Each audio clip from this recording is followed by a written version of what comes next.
শিক্ষার্থী শিক্ষার্থীরা আমরা এখন যেটা করবো দুটো অঙ্ক আছে একটা হচ্ছে উদাহরণ 12 নাম্বার উদাহরণ কত বলছি আর অঙ্ক আছে অনুশীলনী 9 নাম্বার দুটো জায়গাতে সামান্তরিকে দুটি বাহুর দৈর্ঘ্য আর ক্ষুদ্রতম বাহুর দৈর্ঘ্য দেওয়া আছে আমাদেরকে দুইটা জায়গায় পেয়েছি বৃহত্তম বাহুর দৈর্ঘ্যটা বের করতে উদাহরণ 9টা কেন করাচ্ছি কারণ উদাহরণ 9 তোমার পাঠ্য বইতে সলিউশন করে দেওয়া আছে যেখান থেকে আমরা একটা জিনিস দেখবো যে ওইখানে কত বড় একটা ফিগার করছি সেখানে পিথাগোরাস উপপাদ্য দিয়ে করছো বারবার হ্যাঁ তো আমরা সেখান থেকে এই সূত্রের সাহায্যে আমরা কীভাবে রেজাল্টটা পাচ্ছি আমরা এটা গাইডলাইন দেখাবো সেমভাবে অনুশীলনীটা তোমরা এটা অ্যাপ্লাই করে করবে এটা তোমাদের ইন্টারভিউ থাকবে ঠিক আছে কথা বলা যাবে খেয়াল করো যেহেতু আমাদের উদাহরণ হয়তো বলছে যে সামান্তরিকের সমান্তরাল দুটি বাহুর দৈর্ঘ্য কত 12 এবং 8 সেন্টিমিটার 12 এবং কত 8 আমাদের এখানে মিটার দেওয়া আছে সেন্টিমিটার না সরি মিটার দেওয়া আছে 12 এবং 8 মিটার তাহলে আমরা সামান্তরিকের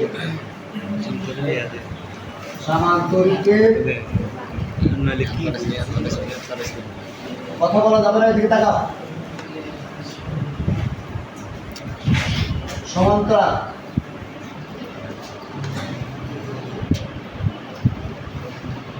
বাহুর দৈর্ঘ্য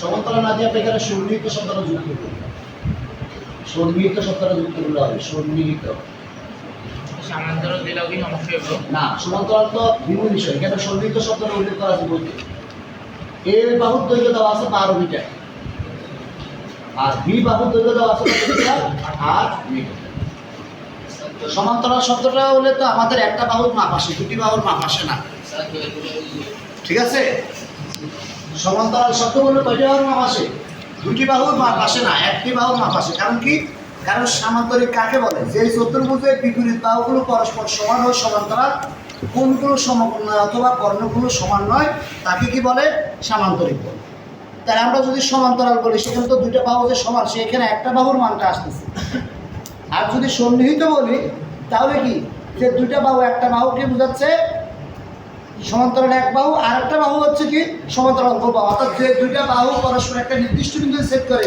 সেটা হচ্ছে দুইটা বাহুকে বলা হয় সন্নিহিত বাহু কথা কি ক্লিয়ার তাহলে আমরা এখন দেখতে পাচ্ছি কি যে সমান্তরাল সন্নিহিত বাহু দুটি দৈর্ঘ্য একটা হচ্ছে 12 সেন্টিমিটার আর একটা হচ্ছে কত সেন্টিমিটার 8 সেন্টিমিটার ক্ষুদ্রতম কর্ণটির দৈর্ঘ্য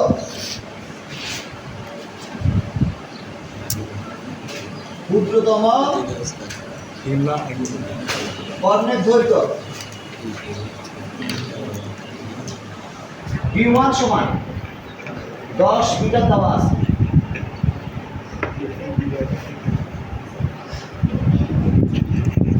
বৃহত্তম কর্ণের দৈর্ঘ্য D2 মান আমাদের এখান থেকে বের করতে বলছি কার মান D2 মানটা বের করতে বলছি আমরা লিখব যে আমরা জানি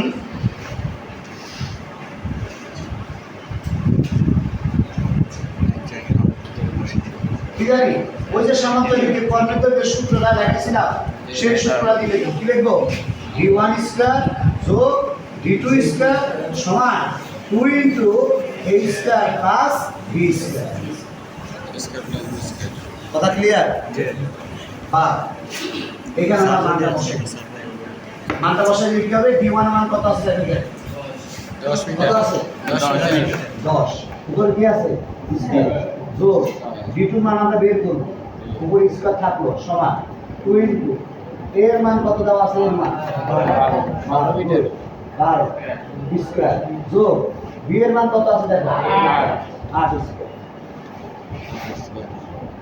বা আমরা যার মান বাইর করব তাকে রেখে দিই d2 স্কয়ার রাখলাম সমান দেখেন 2 ইনটু 12 উপরে স্কয়ার মানে 12 কয়টা 12 ইনটু 12 12 কত হয় 44 কত হবে 44 144 যোগ এইটুকু উপরে স্কয়ার মানে 8 কয়টা দুইটা 8টা কত হয় 66 দেখলাম আমরা 66 এই যে এই পাশে যে প্লাস 10 স্কয়ার ছিল এই পাশে সমান ছিল ওই পাশে এখানে কি হবে মাইনাস কত 10 স্কয়ার বা d2 সমান স্কোয়ারটা উঠে দিলে কি হবে? রুট। কি হবে? রুট। খেয়াল করেন 144 আর 64 যোগ করলে কত হয় বলতে পারবে?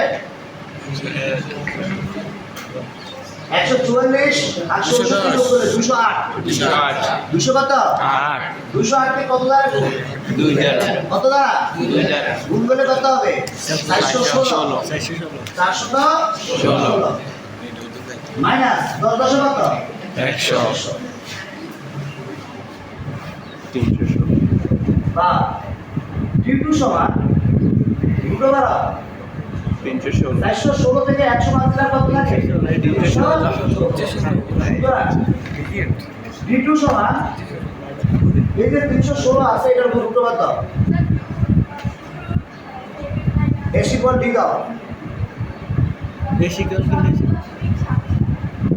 17 দশমিক কত? 7 এরপরটা কত? 7 8 হবে 7 8 মিটার প্রায় তাহলে আমাদের ক্ষুদ্রতম কর্মের দৈর্ঘ্য কত ছিল? 10 মিটার। বৃহত্তম কর্মের দৈর্ঘ্য কত পাইছি? 7.78 মিটার প্রায়। তাহলে আমরা এখানে লিখে দিব সুতরাং শেষ অঙ্ক বৃহত্তম কর্মের দৈর্ঘ্য